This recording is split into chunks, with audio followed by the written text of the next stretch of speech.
नमस्कार। आज हम बात करेंगे गीता के 12वें अध्याय के श्लोक क्रमांक 8, 9 एवं 10 के बारे में। मय्येव मन आधत्स्व मयि बुद्धिम निवेशय निवसिष्यसि मय्येव अत ऊर्ध्वं न संशयः। मुझ भगवान में अपने चित्त को स्थिर करो और अपनी सारी बुद्धि मुझ में लगाओ। इस प्रकार तुम निस्संदेह मुझ में सदैव वास करोगे। तात्पर्य: जो भगवान कृष्ण की भक्ति में रत रहता है उसका परमेश्वर के साथ प्रत्यक्ष संबंध होता है। अतएव इसमें किसी प्रकार का संदेह नहीं कि प्रारंभ से ही उसकी स्थिति दिव्य होती है। भक्त कभी भौतिक धरातल पर नहीं रहता, वह सदैव कृष्ण में वास करता है। भगवान का पवित्र नाम तथा भगवान अभिन्न है। अतः जब भक्त हरे कृष्ण कीर्तन करता है तो कृष्ण तथा उनकी अंतरंगा शक्ति भक्त की जिह्वा पर नाचते रहते हैं। जब वह कृष्ण को भोग चढ़ाता है तो कृष्ण प्रत्यक्ष रूप से उसे ग्रहण करते हैं और इस तरह भक्त इस उच्छिष्ट को खाकर कृष्णमय हो जाता है। जो इस प्रकार सेवा में नहीं लगता वह नहीं समझ पाता कि यह सब कैसे होता है। यद्यपि भगवत गीता तथा अन्य वैदिक ग्रंथों में इसी विधि की संस्तुति की गई है। अथ चित्तं समाधातुं न शक्नोषि मयि स्थिरम् अभ्यास योगेन ततो मामिच्छाप्तुं धनंजय।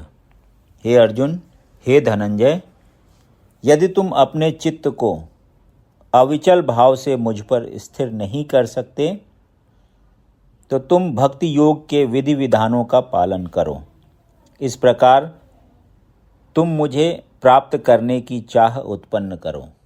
तात्पर्य: इस श्लोक में भक्ति योग की दो पृथक पृथक विधियां बताई गई हैं। पहली विधि उस व्यक्ति पर लागू होती है जिसने दिव्य प्रेम द्वारा भगवान कृष्ण के प्रति वास्तविक आसक्ति उत्पन्न कर ली है।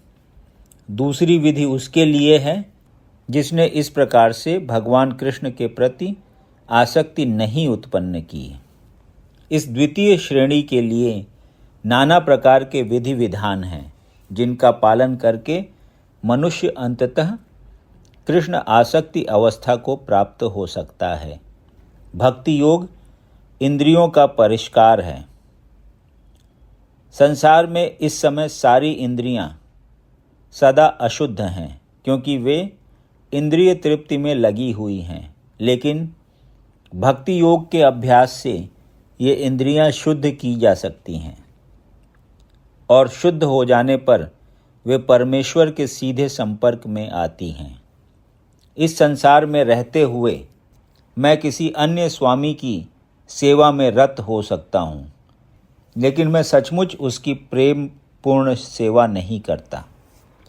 मैं केवल धन पाने के लिए सेवा करता हूँ और वह स्वामी भी मुझसे प्रेम नहीं करता है। वह मुझसे सेवा कराता है और मुझे धन देता है। अतएव प्रेम का प्रश्न ही नहीं उठता। लेकिन आध्यात्मिक जीवन के लिए मनुष्य को प्रेम की शुद्ध अवस्था तक ऊपर उठना होता है। यह प्रेम अवस्था इन्हीं इंद्रियों के द्वारा भक्ति के अभ्यास से प्राप्त की जा सकती है। यह ईश्वर प्रेम अभी प्रत्येक हृदय में सुप्त अवस्था में है।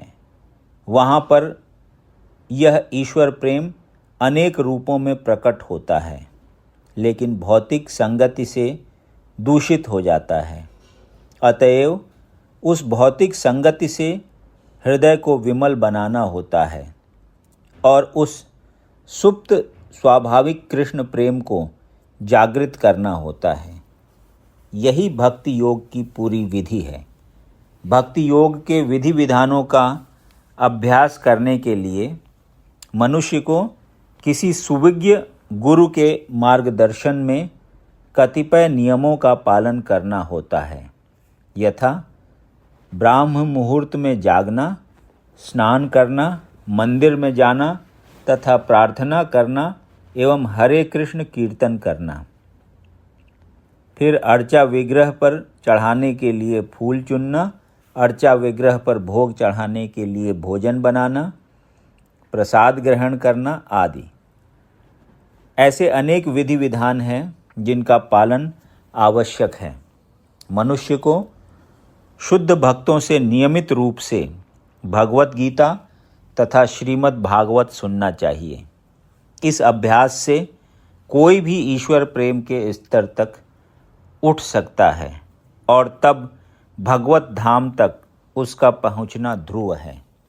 विधि विधानों के अंतर्गत गुरु के आदेशानुसार भक्ति योग का यह अभ्यास करके मनुष्य निश्चय ही भगवत प्रेम की अवस्था को प्राप्त हो सकेगा।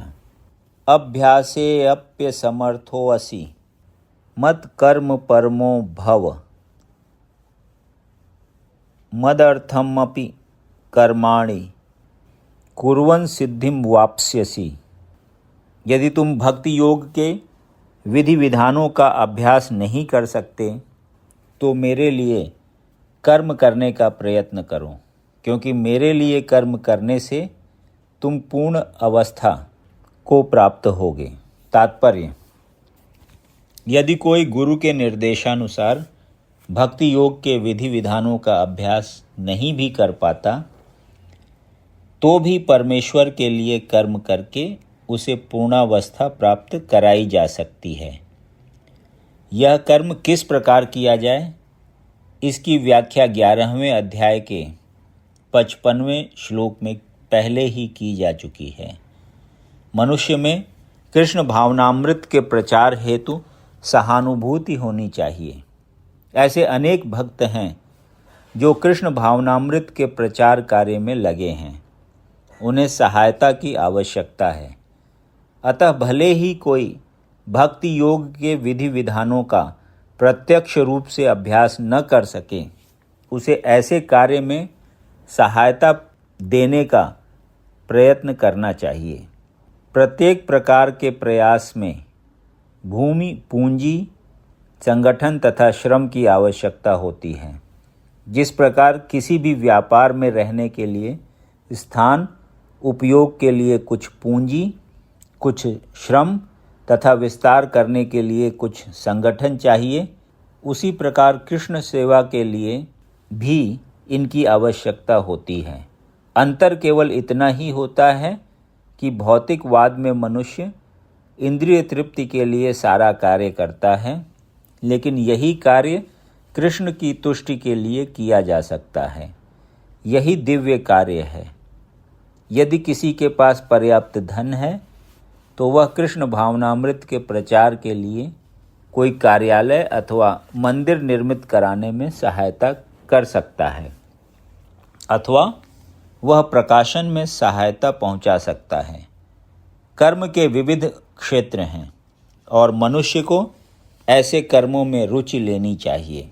यदि कोई अपने कर्मों के फल को नहीं त्याग सकता तो कम से कम उसका कुछ प्रतिशत कृष्ण भावनामृत के प्रचार में लगा ही सकता है।